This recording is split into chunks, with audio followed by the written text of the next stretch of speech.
Jesus, ele sempre tinha oportunidades, aliás, sempre nas oportunidades que ele tinha de pregar, de falar do Senhor, de falar do céu, de explicar como seria o reino dos céus, ele, em muitos momentos, ele falava por parábolas.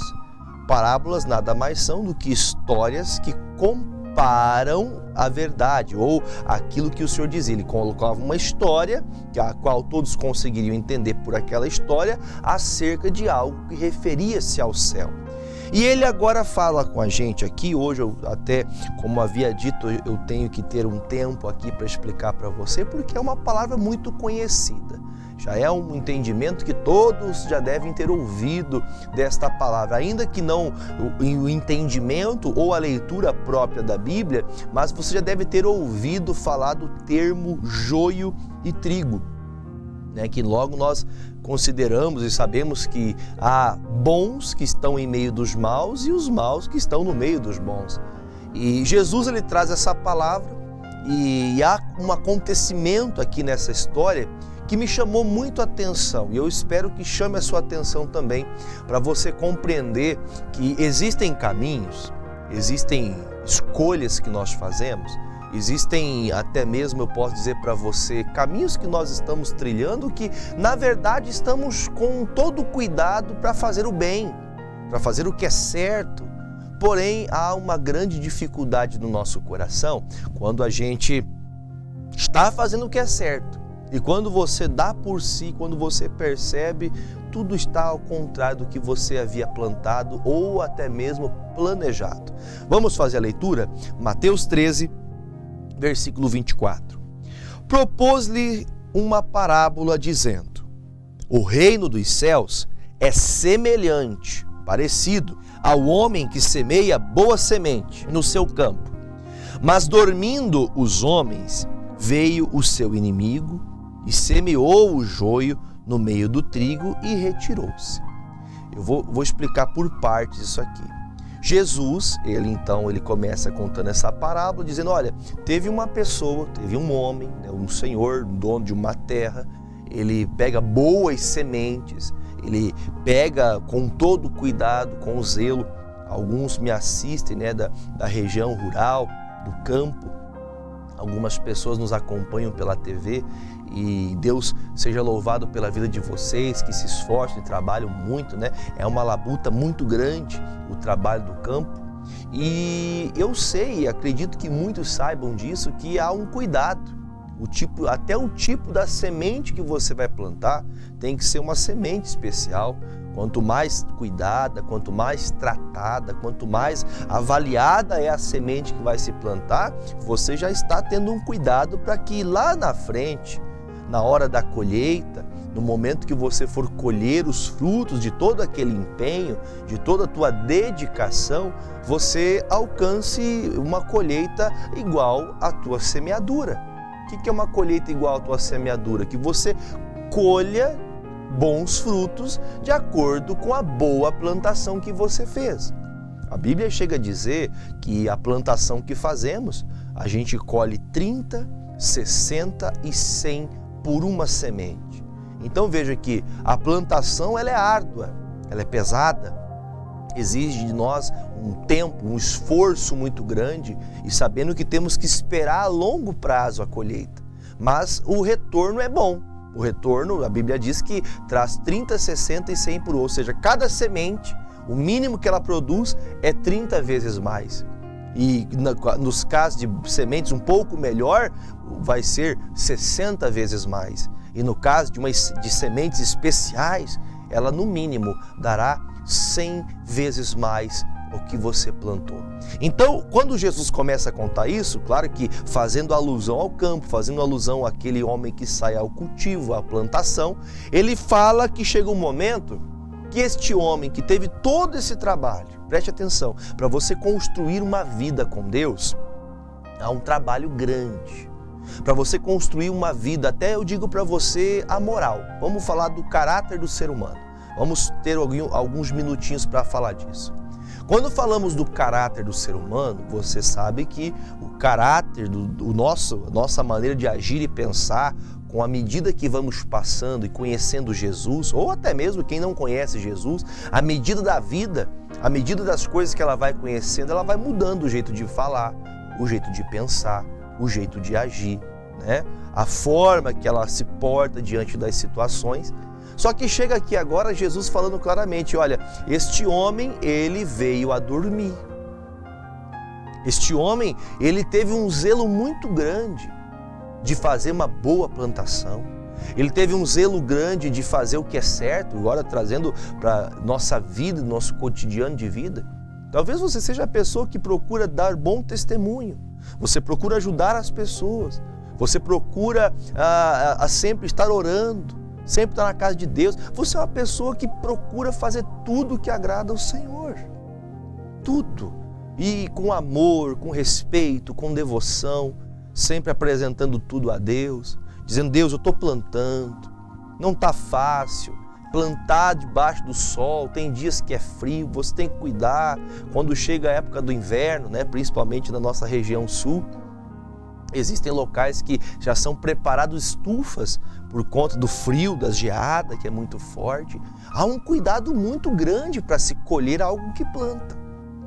E assim é a vida da gente, assim é a vida do ser humano. Leva-se muito tempo para uma pessoa, por exemplo, que enxergar. Vou dar um exemplo aqui para você.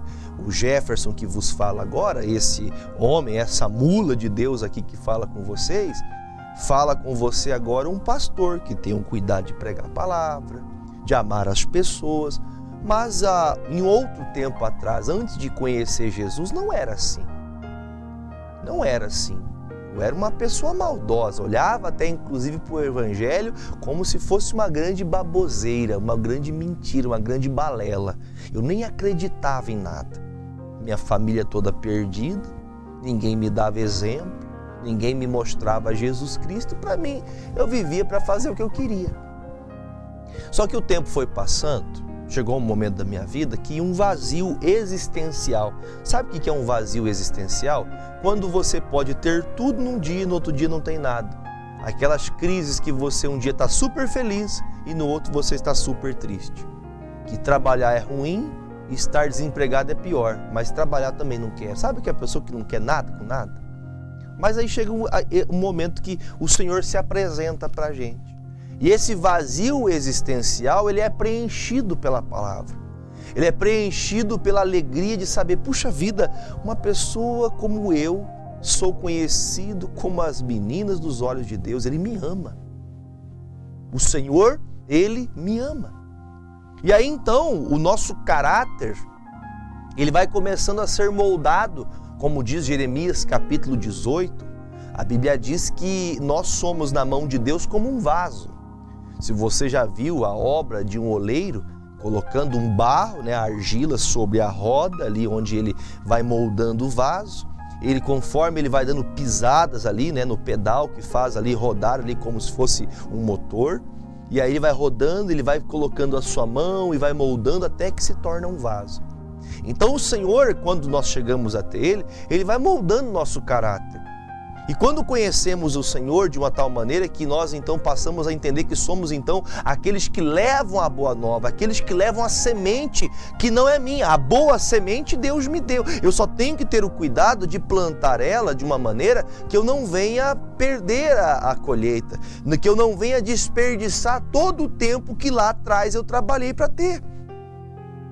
Aí Deus molda o seu coração, Deus renova o seu caráter, muda a maneira de você pensar, faz com que você enxergue as coisas, até aquela maldade que faziam para você, você começa a entender, tudo tem um propósito, Deus está preparando algo para que haja vida neste propósito. E aí então, por que falei tudo isso para você? O homem, ele trabalha, ele luta, ele se esforça, até que chega o momento que ele resolve dormir. E quando eu falo o dormir aqui, não é o descanso que todo ser humano precisa. É até um cuidado que nós temos que ter. Até os estudiosos, os médicos dizem, né? Nós temos que dormir bem, dormir tranquilos. O que está impedindo o seu sono, o descanso, né? Diz a palavra, deitarei e dormirei porque o Senhor me faz dormir, me faz descansar. O Davi disse isso. Se você não tem dormido perturbado por causa de um pecado, se você não tem dormido por causa de um erro, por causa do erro de alguém, o pastor, eu não estou dormindo porque eu estou endividado. Ore a Deus, eu quero resolver, me ajude a resolver isso. O Senhor vai te ajudar, você passo a passo, tranquilamente Ele vai tratar disso. Porém, ele fala, quando o homem dormiu, eu vou ler agora de novo o versículo de número 25, mas dormindo os homens, veio o seu inimigo e semeou o joio no meio do trigo e retirou-se. Então, o que acontece naquele momento, eu não estou dizendo do sono físico, que é obrigatório o ser humano dormir, a gente tem que dormir. E nesse sono que eu digo para você agora, espiritual, que faz a pessoa ir dormir, porque eu me lembro de uma vez, eu era criança ainda, eu lembro que o meu pai ele tinha plantado na nossa casa um pé de pêssego, né? uma árvore de pêssego, e quando começava a dar ali os botõezinhos que virariam então os frutos, que é aquela florzinha, e ele falava assim, olha, a gente tem que pegar um plástico e colocar nele. Quando ele começava a brotar ali, sair ali, o fruto começa a crescer, tem que colocar um plástico nele, porque senão vai dar bicho. Dá bicho, ou as aves vêm aqui para comer e não vai dar os nossos pêssegos. Eu lembro que ele tinha o cuidado de ir lá e pegar cada pêssegozinho que estava crescendo e colocava um pacotinho nele. E eu falava, pai, para que isso? Para que isso? Qual que é a intenção disso? Para os bichos não comer. Para que não venha ninguém aqui, agora que eu estou vendo aqui, se eu vejo alguma coisa, eu passo um veneno, sei lá, passo a vassoura aqui, né, no pulgão que eu vejo aqui, mas se eu não cuidar, vai estragar. Então, assim é a nossa plantação da nossa vida. Você pode plantar a vida toda a respeito do Evangelho, falar de Jesus, dar bom testemunho. Você pode procurar sempre fazer o bem. Mas no momento de vacilo que você dá, é um momento, é um segundo, é uma falha que para você não é falha, mas naquele momento que você dorme, que você dá o espaço, vem o inimigo e ali ele planta o joio. E uma coisa que me chama muita atenção, que eu disse para você, a principal que eu queria falar, o inimigo planta o joio e sai. Eu lembro de um dia, que não sei se você já passou por isso, mas eu me lembro que na casa da minha avó tinha um pé de goiaba. E você já deve saber que a goiaba em si ela é toda bichada. Mas até que provassem para mim, eu amava comer goiaba. Nossa, goiaba era a fruta para mim. E eu lembro que um dia eu dei uma mordida toda suculenta mesmo naquela fruta e estava mastigando. E quando eu vou dar a segunda mordida, eu olho para a fruta, tinha lá um vermezinho assim. Ele estava ali, eu falei, meu Deus, o que é isso? A minha avó, não, pode comer, é bichinho da fruta. Eu não quero bichinho da fruta, não. Eu não quero esse negócio para mim. Sabe quando você não sabe, você olha, você vê aquela fruta bonita, aí quando você dá uma mordida nela, ou você está ali com a faca, você corta, aí você vê que por dentro está toda bichada. Assim é o caráter de um cristão que molda-se por fora, com uma cara de cristão, uma cara de quem é santo, uma cara de quem é santa, uma cara que é, nossa, essa pessoa está fazendo a obra, mas na dormida é a hora que o diabo planta as coisas ruins. E ali cresce dentro delas uma coisa horrível, que se exposta, todo mundo vai jogar fora. Eu vou perguntar para quem está perto de mim aqui agora, né? Vamos pensar o seguinte assim, Silvio, se você pega, Silvio, uma fruta estragada, você morde, você faz o quê? Você come? Não, você joga fora? Ah, eu também jogo fora. Então veja só que o que acontece aqui, quando é lançada a semente na terra, há um cuidado, há um trabalho, até para escolher a semente. Saiba que você e eu somos a semente de Deus nessa terra. E Ele escolheu você. Eu vou falar por alto, né? Uma linguagem mais simplificada para todo mundo entender. No meio de milhões, bilhões, eu posso dizer trilhões, você foi o escolhido, a semente de Deus, a dedo. Opa, vai nascer o Jefferson, vai nascer o Silvio, vai nascer o fulano, vai nascer o ciclano, o João, a Maria, vai nascer você. Você foi escolhido a dedo por Deus. Deus chamou você, Ele plantou você nessa terra como como um bom fruto.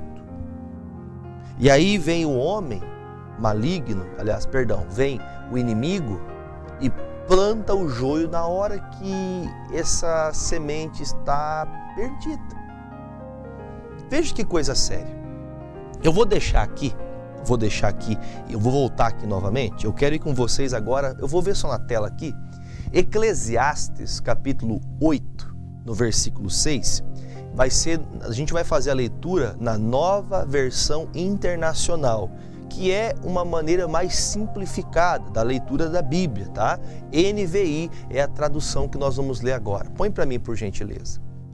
Porquanto há uma hora certa e também uma maneira certa de agir para cada situação. O sofrimento de um homem, no entanto, pesa muito sobre ele. E, continuando, visto que ninguém conhece o seu futuro, quem lhe poderá dizer o que vai acontecer? Ninguém tem o poder de dominar o próprio espírito. Tampouco tem poder sobre o dia da sua morte e de escapar dos efeitos da guerra. Nem mesmo a maldade pode livrar aqueles que praticam a maldade. Tudo isso eu vi quando me pus a refletir em tudo que se faz debaixo do sol. Há ocasiões em que um homem domina sobre outros para a sua própria infelicidade. Nessas ocasiões, vi ímpios serem sepultados e gente indo e vindo do lugar onde eles foram enterrados. Todavia, os que haviam praticado o bem foram esquecidos na cidade. Isso também não faz sentido. Para terminar o 11, quando os crimes não são castigados, logo que não se coloca a justiça, o coração do homem se enche de planos para continuar a fazer o que é mal. Então, eu fiz uma leitura extensa para você, eu só quero... Volta no primeiro versículo de Eclesiastes, por gentileza, eu já vou explicar todo ele, mas eu vou dar a base aqui, ó. Olha o que diz. Quem é o sábio que sabe interpretar as coisas?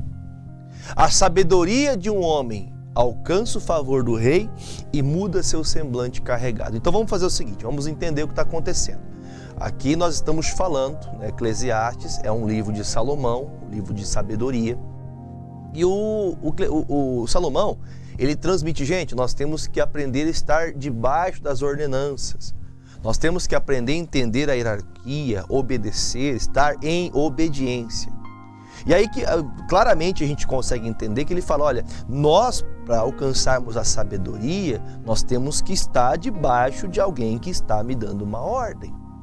Se você for lá comigo, por exemplo, a gente acabou de fazer a leitura, a partir do versículo 6, porque quando ele fala exatamente acerca de estar debaixo da ordenança, de obedecer àquele que está acima de você, nós temos um porquê disso. O homem não consegue discernir o dia da sua morte, o homem não consegue discernir quando vai se perder, ou quando vai se ir na sua vida, ou quando que o inimigo virá para semear o trigo, para semear o joio. Põe no versículo 6 de novo, por gentileza. Diz assim, porquanto há uma hora certa e também uma maneira certa de agir para cada situação. Pode voltar para mim? Ou seja, existe uma maneira de agir, um momento certo para agir com aquele problema. Você já deve ter falado isso, ou ouvido isso. Como que pessoas más, malignas, continuam fazendo a sua obra de maldade e não são e passam impune. Como que essas pessoas que fazem o mal conseguem continuar? E pastor, como que pode? Pessoas boas morrendo e as malignas continuam. Tudo existe um tempo certo para cada coisa. O que nós estávamos aprendendo lá no livro de Mateus? Que Jesus disse, olha, o reino do céu é igual Um homem que planta uma boa semente. Só que no momento que ele pensa que está tudo certo, no momento que ele leva como se estivesse tudo em paz, a hora que ele nem presta atenção, veio o inimigo e fez algo que ele não viu e ele fugiu. Por que o inimigo ele vem e planta algo ruim no nosso coração e foge? Para que você não perceba. Porque se você ver automaticamente que existe algo ali errado junto com aquilo que é bom, você vai tirar aquilo. Você vai, por exemplo, pastor, eu vou comer uma fruta, eu dei esse exemplo hoje. Vou comer de uma fruta, antes de eu comer, eu vou lavar. Se ela tem casca, você vai descascá-la, porque você sabe que ali tem impurezas, pode ter agrotóxicos, e aí por diante vai. Você vai ter um cuidado com aquilo. Por que o inimigo planta o joio dele e sai correndo, para ninguém ver? Por que o inimigo ele faz dessa artimanha para tentar fazer com que ninguém descubra? Deixa eu colocar uma coisa para você. Eu falava sobre o caráter do homem, o caráter do ser humano.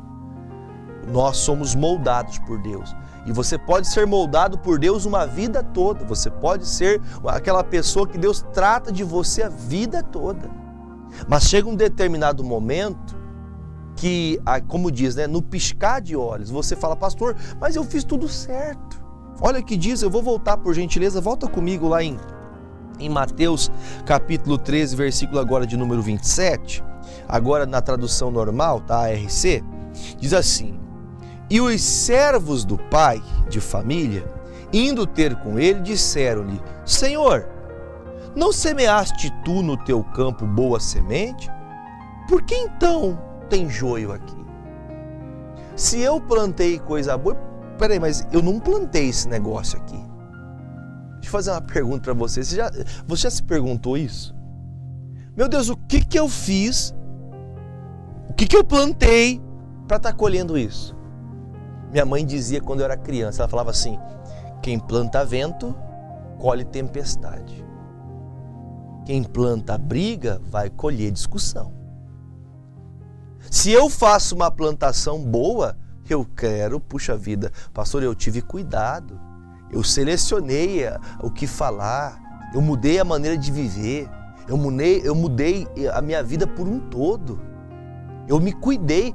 Por que está vindo agora? Por que esse joio está aqui no lugar daquilo que eu plantei de bom? Talvez você diga, pastor, eu sempre fui o melhor funcionário. Eu sempre fui, dentro da igreja, a pessoa que mais ajudava todo mundo. A pessoa que está sempre disposta a fazer. Pastor, lá na minha casa eu faço tudo certo, mas eu sou visto como o mal. Por que isso está acontecendo? E esses servos perguntam, ô senhor, mas espera aí, o dono da terra, né? Senhor, mas o que aconteceu aqui? O senhor não plantou coisa boa? Vou fazer uma pergunta para você. Você consegue olhar para um bebê recém-nascido, lá, sei lá, um ano, um recém-nascido de dias, de meses, de semanas, e falar, nossa, o que o senhor fez? Nossa, que semente ruim. Você olha para aquele bebê, você fala, puxa vida, até o pai e a mãe fazem planos, né? Eu tenho filhos, eu olho hoje, né? Todos eles eu já peguei no colo. Tenho uma criança pequena em casa e eu olho e falo, Jesus, olha, eu já almejo vê-los em posições, né? As quais honrem a Deus, em posições as quais eles possam servir ao Senhor, as quais eu possa ver o Senhor na vida dos meus filhos. Eu não consigo olhar para o meu filho, por exemplo, que tem 2 anos, e imaginar que ele vai ser uma pessoa que não presta. Toda plantação que fazemos, nós esperamos o melhor. Mas no meio do caminho, o inimigo faz algo que você não vê. Mesmo você não dado, pastor, mas eu plantei a coisa certa, eu fiz a coisa certa. Só que o que nós aprendemos em Eclesiastes agora mesmo, que nós acabamos de ver, existe um tempo e um modo para as coisas serem feitas. Se você faz antes do tempo, minha mãe dizia para mim assim, Jefferson, o apressado come cru. O apressado, ele vai comer, vai queimar a língua. Não espera esfriar, tem a hora certa. O modo é discernir, o Espírito Santo lhe dá o discernimento de como você deve fazer. Mas o louco, o imprudente, ele age com as suas próprias mãos e acaba sofrendo. Por isso, lá em Eclesiastes, nós lemos: qual é o homem que pode cuidar, entender o seu próprio espírito, nossa alma? Às vezes você não entende nem você mesmo e quer entender os outros. Então, o que é a pergunta feita para esse senhor dessa terra que plantou o trigo? O que ele diz a resposta? Versículo 28, vamos ler junto. E ele lhes disse: um inimigo é que fez isso. E os servos lhe disseram: queres, pois, que vamos arrancá-lo? Deixa eu explicar para você duas coisas, tá? 2 sentidos que o Espírito Santo tocou meu coração nessa palavra. Primeiro, tem aquela pessoa que sempre dá a desculpa: não fui eu. E realmente aqui nesse caso específico não foi. Mas quantas vezes você está errado porque você sabe que dormiu, você sabe que fez algo que não poderia fazer, do modo errado, no tempo errado, e agora você olha para a palavra: mas por que isso? Ah, foi o inimigo que fez isso. Verdade, o inimigo ele está sempre contra você, mas ele fala claramente, ele deixa bem explícito aqui: foi o inimigo que fez isso. Eu vou perguntar para você, para a gente passar para uma outra parte. Você sabe entender o porquê você está passando por essa situação? Você consegue olhar para a situação da tua vida, olhar para essa situação, essa colheita que você está fazendo? Porque será que é todo mundo que está errado e o único que está certo é eu? Porque existem duas posições aqui: a justiça e a injustiça. Eu vou mostrar um caso para você, eu vou deixar marcado aqui. Vamos em Atos dos Apóstolos, no capítulo de número 5, no versículo 29, há um exemplo. Eu vou ler e explico para você o que estava acontecendo. Porém, respondendo Pedro e os apóstolos, disseram: mais importa obedecer a Deus do que aos homens. Então, o que a gente tem que compreender? Vamos entender o seguinte: o apóstolo Pedro estava colocado perante o sinédrio porque eles haviam ouvido dizer que naquele lugar não se poderia pregar Jesus Cristo, não poderia falar de Jesus. E eles estão semeando uma boa semente, mas os inimigos de Cristo, os inimigos dos cristãos se levantaram contra eles.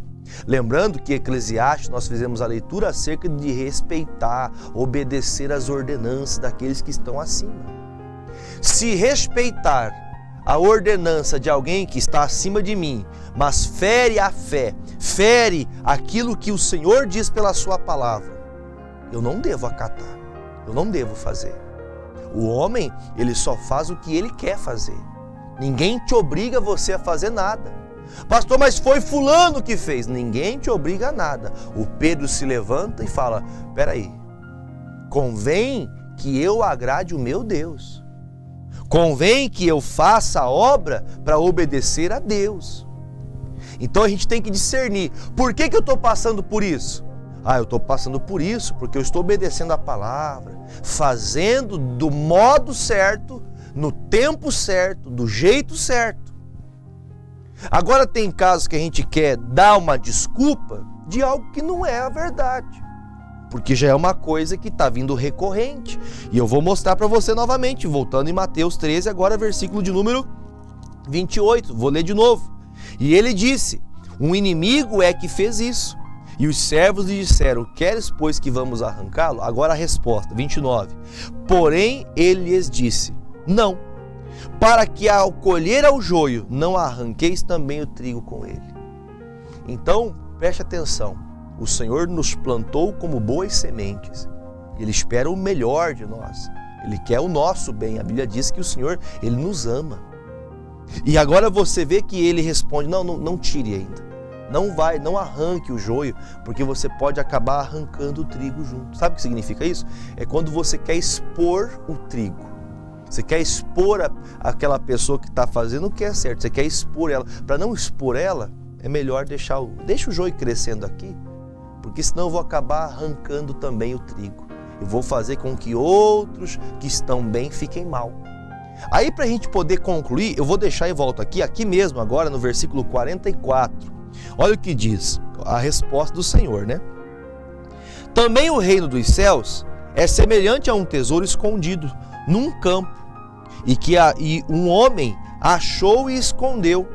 E pelo gozo, pela alegria dele, vai e ele vende tudo que tem e compra aquele campo.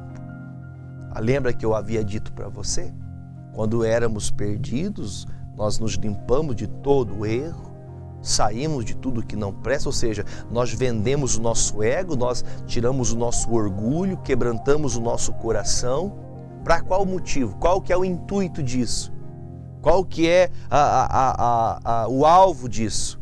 Por que eu faço isso? Porque eu tenho por maior na minha vida que dentro desse campo há algo muito valioso. E você sabe que aqui é mais uma vez uma parábola. Jesus falando assim, olha, esse homem que encontrou nessa terra, essa grande, de tanta valia, né, que ele encontra um tesouro. O homem, a mulher que encontra a salvação, ela encontra um tesouro. E ali a pessoa se for precisar se despir de tudo aquilo que ela carrega. O que nós lemos no livro de Eclesiastes, o rosto do homem é carrancudo, fechado, mas quando conhece a graça, quando conhece Jesus, há um sorriso, porque a Bíblia fala, no gozo, na alegria dele, ele vendeu tudo, ele deixou tudo de lado para servir ao Senhor, para comprar aquela terra, para ser salvo. Para ser salvo, muitas vezes, você vai ter que deixar muita coisa, atitudes que você toma, coisas que você pratica, coisas que você gosta de fazer, que o Senhor não se agrada. E eu termino dizendo para vocês que eu vou fechar a mensagem agora, deixando o versículo 30 agora, voltando no versículo 30. Deixai crescer ambos juntos até a ceifa, e por ocasião da ceifa direi aos ceifeiros, colhei primeiro o joio, atai-o em molhos para os queimar, mas o trigo ajuntai no celeiro. O celeiro nós sabemos que é o céu. Se você continuar a leitura aqui, você verá isso. O celeiro é o céu. Quem virá cortando, os anjos dos céus virão, e eles virão e trarão ali para a gente. Vamos fazer o seguinte, vamos orar no final. Eles virão trazendo ali, na hora da colheita, vão ajuntar todos os molhos do joio e vai ser lançado no fogo, que é o fogo do inferno. E aqueles que são o trigo serão separados para colocar no celeiro. Onde é o celeiro? No céu.